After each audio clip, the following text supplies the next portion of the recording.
प्यारे बच्चों, आज हम एक्सपेरिमेंट लेके आ रहे हैं ओम का नियम। तो ओम का नियम क्या है, पहले इसको आपको जान लेना होगा। ओम का नियम है कि यदि किसी चालक के भौतिक अवस्थाओं में परिवर्तन ना किया जाए, जैसे ताप, दाब इत्यादि पे, तो चालक के सिरों से बहने वाली जो धारा है, प्रवाहित धारा होती है, विद्युत धारा, वह चालक के सिरों के मध्य लगाए गए विभवांतर के अनुक्रमानुपाती होती है। हमें इसी नियम को सत्य सिद्ध करना होता है, इसका सत्यापन करना होता है और प्रतिरोध का मान निकालना होता है इसमें। तो बच्चों, जब हमारा जो उद्देश्य होगा इस प्रैक्टिकल का, हालांकि हम हैंड्स ऑन वर्क नहीं कर सकते क्योंकि हमारे पास अभी एक्सपेरिमेंट यहाँ पर नहीं है, हमारे पास एपरेटस नहीं है, परंतु हम उसका एक खांचा खींच सकते हैं कि उसमें क्या होता है। तो उद्देश्य जैसे किसी दिए गए तार के मध्य वैद्युत विभवांतर तथा वैद्युत धारा में ग्राफ खींचकर ओम के नियम का सत्यापन कर तार का प्रतिरोध व तार के पदार्थ का विशिष्ट प्रतिरोध ज्ञात करना। अब बच्चों, जो हमारा जो नेक्स्ट पॉइंट आता है, मैं आपको दिखाऊंगा यहाँ पर एक ग्राफिक्स, जिसमें उद्देश्य, आवश्यक उपकरण लिखे जाते हैं। आवश्यक उपकरण आप देख रहे हैं चित्रों में, एमीटर, वोल्ट मीटर, ये वोल्ट मीटर का चित्र है, और साथ में ये रेजिस्टेंस, ये कार्बन रेजिस्टेंस कहलाते हैं, इनका भी प्रयोग कर सकते हैं। नहीं तो ये नाइक्रोम का जो तार है, नाइक्रोम का जो वायर, जिसकी रेजिस्टिविटी ज़्यादा होती है, उसका प्रयोग कर लेते हैं। यहाँ पर एक सर्किट डायग्राम है, इस सर्किट डायग्राम को बार बार देखिएगा। इस ग्राफिक्स को आपको बार बार देखना है ताकि आप सर्किट डायग्राम को अच्छी तरह समझ लीजिए।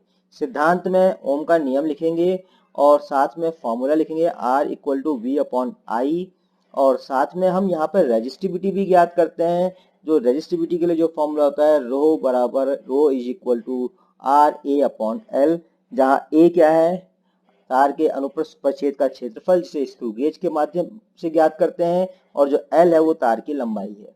तो ध्यान से देखिए इस ग्राफिक को, ये आपका बैटरी एलिमेटर है, ये एमीटर है, और ये वोल्टमीटर है, और इसके बाद ये कार्बन रेजिस्टेंस है, और कार्बन प्रतिरोध कहते हैं। ये प्रतिरोध तार नाइक्रोम या मैग्नेट की तार ले सकते हैं आप। और यहाँ पर हमने इसका सर्किट जोड़ा है, रेड से कनेक्ट किया है, धारा रेड से, धन प्लेट से ऋण प्लेट की ओर को प्रवाहित होती है, तो धन प्लेट यहाँ पर रेड है और ब्लैक जो है यहाँ पर ऋण है।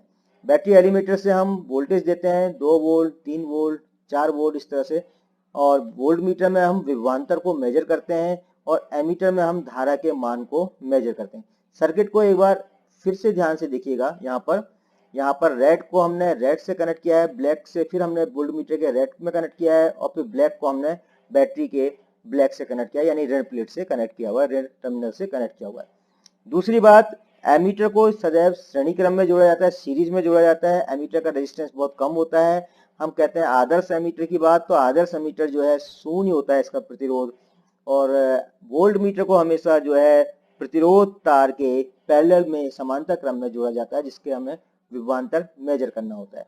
वो वोल्ट मीटर को कभी भी श्रेणी क्रम में नहीं जोड़ा जाता।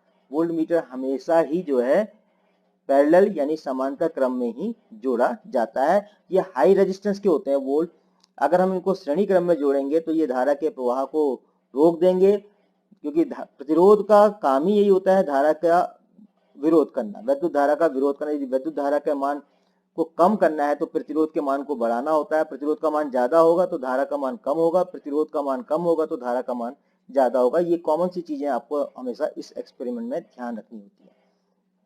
सो वोल्ट मीटर, एमीटर में ए लिखा होता है बीच में, वोल्ट मीटर में वी लिखा होता है, आप इन चित्रों में देख रहे हैं। और ये जो कार्बन रेजिस्टेंस है, इसके बारे में मैं अलग से भी चर्चा करूंगा एक वीडियो में। और यहाँ पर हम कार्बन रेजिस्टेंस का आमतौर पे जो है हम लैब में प्रयोग नहीं करते, हम करते हैं नाइक्रोम के तार का।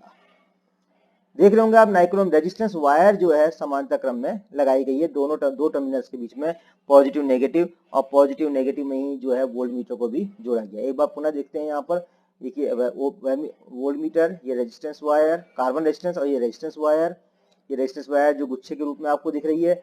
बैटरी एलीमीटर को एमीटर से जोड़ा, एमीटर से वोल्ट मीटर को जोड़ा, और पैरेलल में हमने लगा दिया है रेजिस्टेंस वायर।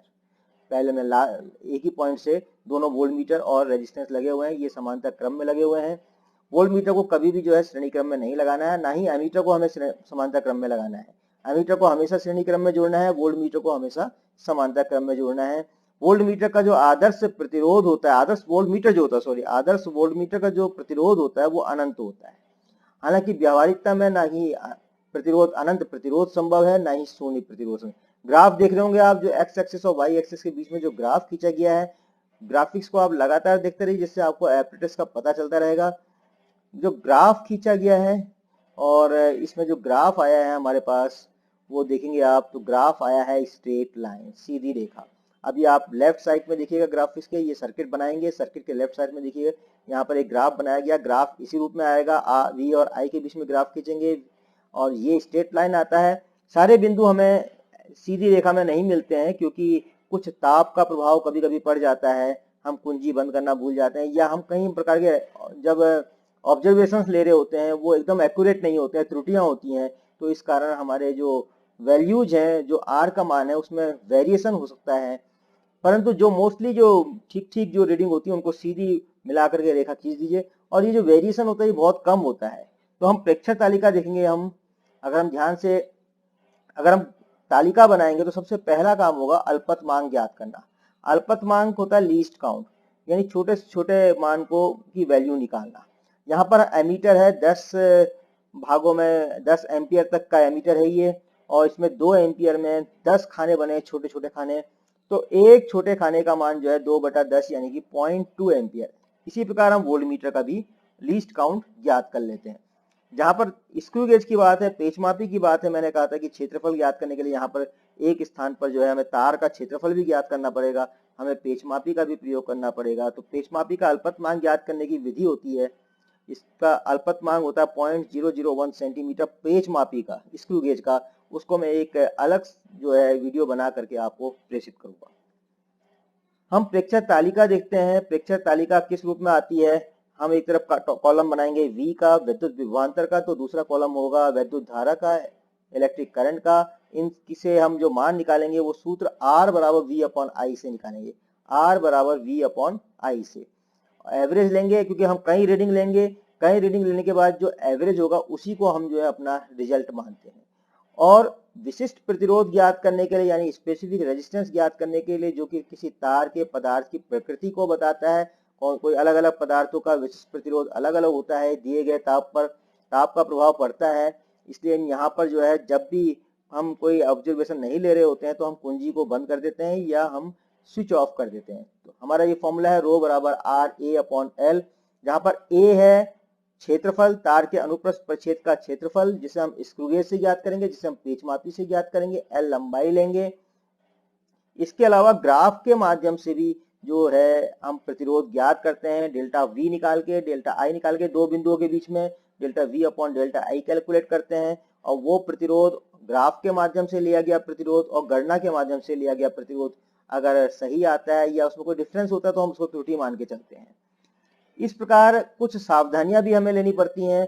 सावधानियों में जैसे संयोजक तारों को जोड़ते समय सिरों को रेगमाल से रगड़ देना चाहिए, अगर रेगमाल से नहीं रगड़ेंगे तो इंसुलेशन नहीं हटेगा, और जब इंसुलेशन नहीं हटेगा तो वो वैद्युत धारा को प्रभावित करेगा, उसमें वैद्युत धारा प्रवाहित नहीं होगी, आपको रीडिंग्स प्राप्त नहीं होंगी। इसलिए रेगमाल को अच्छी तरह रगड़ देना चाहिए ताकि इंसुलेशन समाप्त हो जाए। कनेक्शन संयोजक पेचों में कसे होने चाहिए, अच्छी तरह से कसे होने चाहिए।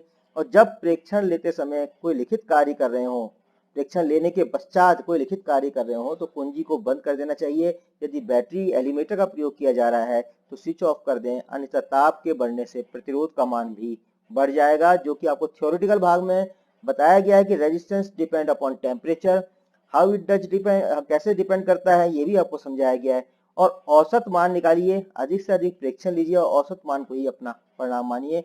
इसी के साथ मैं इसको यहाँ पर समाप्त करता हूँ। Thank you very much.